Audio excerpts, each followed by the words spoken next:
Hello friends, welcome to my channel kids story bag. चलिए सुनते हैं आज की कहानी। और आज की कहानी का शीर्षक है गल्लू सियार का लालच। मल्लू और गल्लू सियार भाई भाई थे। मल्लू सीधा सादा और भोला भाला था। वह बड़ा ही नेक दिल और दयावान था। दूसरी ओर गल्लू एक नंबर का धूर्त और चालबाज सियार था। वह किसी भी भोले भाले जानवर को अपनी चालाकी से बहलाकर उसका काम तमाम कर देता था। एक दिन गल्लू सियार जंगल में घूम रहा था कि उसे रास्ते में एक चादर मिली। जाड़े के दिन नजदीक थे, इसलिए उसने चादर को उठाकर रख लिया। उसके बाद वह घर की ओर चल दिया। अगले दिन गल्लू सियार मल्लू के घर गया। ठंड की वजह से दरवाज़ा खोला, लेकिन जैसे ही गल्लू अंदर जाने लगा तो मल्लू ने दरवाज़ा बंद कर दिया। गल्लू को अपने भाई की यह हरकत बहुत बुरी लगी। उसे अपने भाई पर बड़ा क्रोध आया। भाई के घर से आने के बाद गल्लू नहाने के लिए नदी पर गया। उसको देखकर बड़ा आश्चर्य हो रहा था कि आज सारे मोटे मोटे जानवर बड़े बेफिक्र होकर बिना किसी डर के उसके पास से गुजर रहे थे।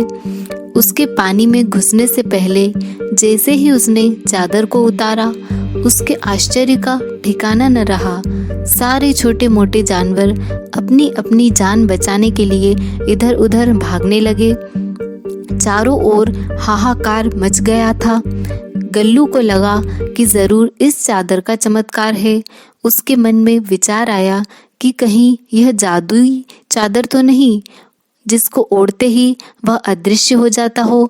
तभी उसे याद आया कि मल्लू ने भी दरवाज़ा खटखटाने की आवाज़ सुनकर दरवाज़ा खोला और एकाएक बंद भी कर लिया, मानो दरवाजे पर कोई हो ही नहीं। अब उसका शक यकीन में बदल गया और उसे मल्लू पर किसी तरह का क्रोध बाकी न रहा। वह नहाकर जल्दी से जल्दी अपने भाई मल्लू सियार के पास पहुंचना चाहता था। अतः लंबे डग भरता हुआ उसके घर जा पहुंचा। उसने मल्लू को वह चादर दिखाई और प्रसन्न होते हुए बोला, देखो भाई, इस जादुई चादर को ओढ़ते ही ओढ़ने वाला अदृश्य हो जाता है। मैंने सोचा है कि क्यों न इसकी मदद से मैं जंगल के राजा को मारकर खुद जंगल का राजा बन जाऊं। अगर तुम मेरा साथ दोगे तो मैं तुम्हें महामंत्री का पद दूंगा। भाई गल्लू, मुझे महामंत्री पद का कोई लालच नहीं। यदि तुम मुझे राजा भी बना दोगे तो भी मैं नहीं बनूंगा, क्योंकि अपने स्वामी से गद्दारी मैं नहीं कर सकता। मैं तो तुम्हें भी यही सलाह दूंगा कि तुम्हें इस चादर का दुरुपयोग नहीं करना चाहिए। अपनी सलाह अपने पास ही रखो। मैं भी कितना मूर्ख हूँ जो इस काम में तुम्हारी सहायता लेने की सोच बैठा। गुस्से में भुनभुनाते हुए गल्लू सियार वहां से चला गया। पर मल्लू सोच में डूब गया। अगर गल्लू जंगल का राजा बन बैठा तब तो अनर्थ हो जाएगा। एक सियार को जंगल का राजा बना देखकर पड़ोसी राजा हम पर आक्रमण कर देंगे।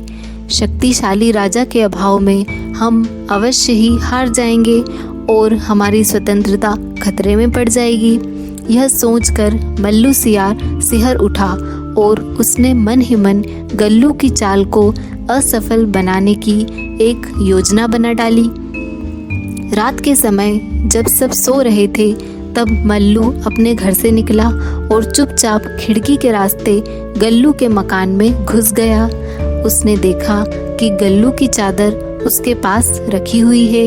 उसने बड़ी ही सावधानी से उसको उठाया और उसके स्थान पर वैसी ही एक अन्य चादर रख दी जो कि बिल्कुल वैसी ही थी।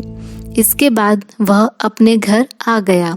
सुबह उठकर नहा धोकर गल्लू सियार शेर को मारने के लिए चादर ओढ़कर प्रसन्नतापूर्वक उसकी मांद की ओर चल पड़ा।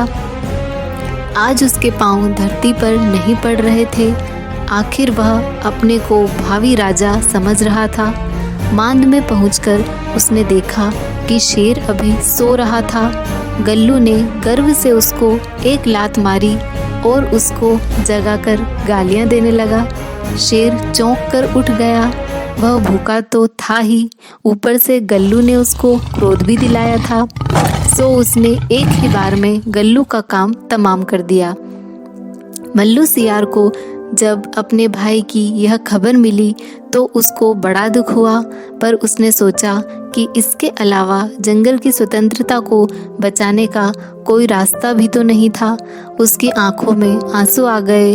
वह उठा और उसने उस जादुई चादर को जला डाला ताकि वह किसी और के हाथ में न पड़ जाए।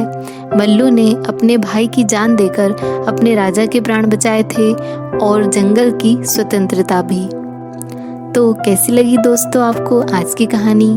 चलिए मिलते हैं अगली कहानी के साथ अगले वीडियो में। Thank you.